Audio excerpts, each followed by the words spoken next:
Hi, I'm Shauna from Heritage Springs, and I'm going to show you my Escananthus.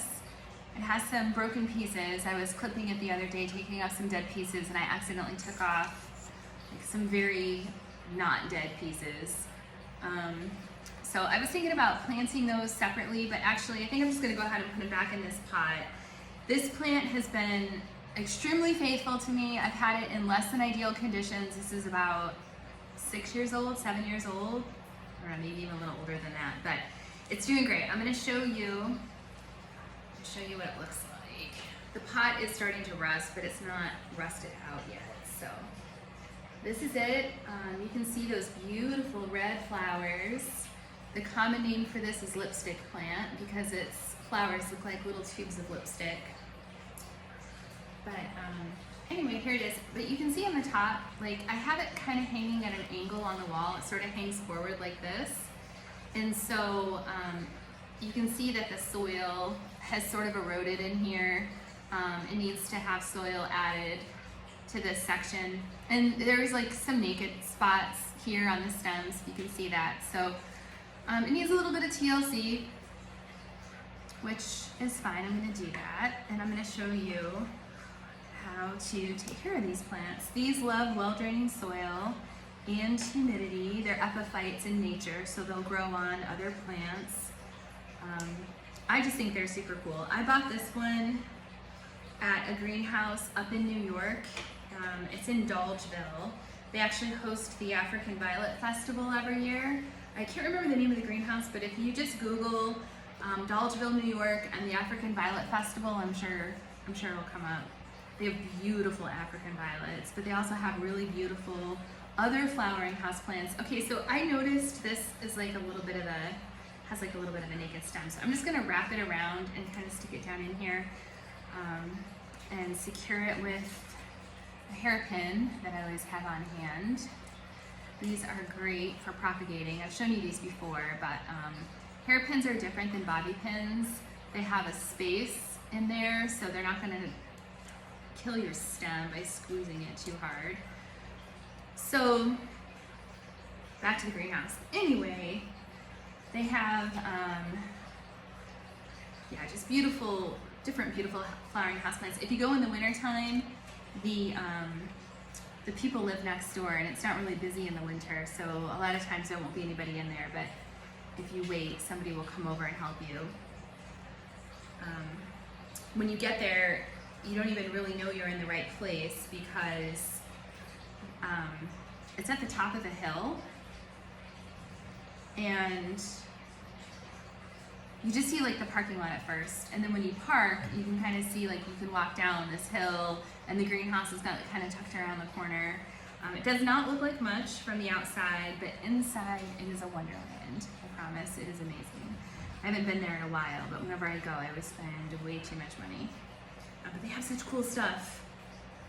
Also, they have a website, so you can check them out online, and you can get lipstick plants, you can get goldfish plants that have those little orange waxy flowers that look like goldfish. I can't remember what they're called, the Amanthus, I think, is their actual name. You can get Syningia, which are a really pretty flowering house plant. Like I said, African violets, they have just tons and tons and tons of beautiful African violets. They've got some that have green flowers, which are my favorite. All kinds of like doubled flowers that they look really frilly. There's painted ones and splashed ones, and I mean, all different colors of pink and blue, purple, even some red ones. Anyway, check it out, it's really pretty. There's another website too, speaking of African violets, the Violet Barn, which is in Pennsylvania. I've never been to that greenhouse, but I have bought some stuff from them online. Anyway, so I'm just gonna lay these pieces that I accidentally cut off. I'm gonna lay these in here and just secure them with hairpins. I cut the flowers off of them already because plants that don't have roots don't need to have flowers on them. It just takes the energy away from growing roots if they have to sustain flowers. And then when you do this, you want to make sure you always put your plant like the right way. They will right themselves, but I mean, there's no sense starting off on the wrong foot, right? So I always try to put the plants in the pot the way I want them to look and the way I want them to grow, which maybe is a no-brainer, but that was not how I was taught to do it. I was taught just to throw caution to the wind and the plants will figure it out. But I've learned over the years that while that is true, they will figure it out. It doesn't hurt to give them a hand here. So anyway, I'm just gonna, like I said, pin the rest of these in here. I think the rest of these stems look pretty good, so I'm not going to disturb them too much. There's one that is pretty naked, but it's behind all the other ones, so I'm just gonna leave it. And then I'm gonna fill in around the top with a potting mix. This is peat moss, soil, and perlite. And I'm just gonna top it off with this. If I was planting this, if I was repotting it, I would have probably a little bit more of a well-draining mix. I'd probably put a little bit of bark in there as well, because these plants do like to have, you know, they like their soil to drain. But I'm just topping it off with this, so this is fine. So that's it. Like I said, these love high humidity. They like to be watered regularly. I water this one once a week, once every 2 weeks or so. It's extremely forgiving. It's a beautiful plant. I wish I had more of them actually.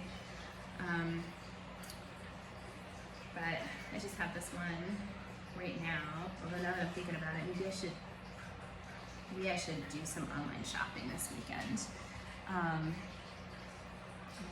So if you have any of these, I'd love to see them. Drop them in the comments, or any, you know, whatever your favorite plant is, put it in the comments. This is one of my favorites. I love it.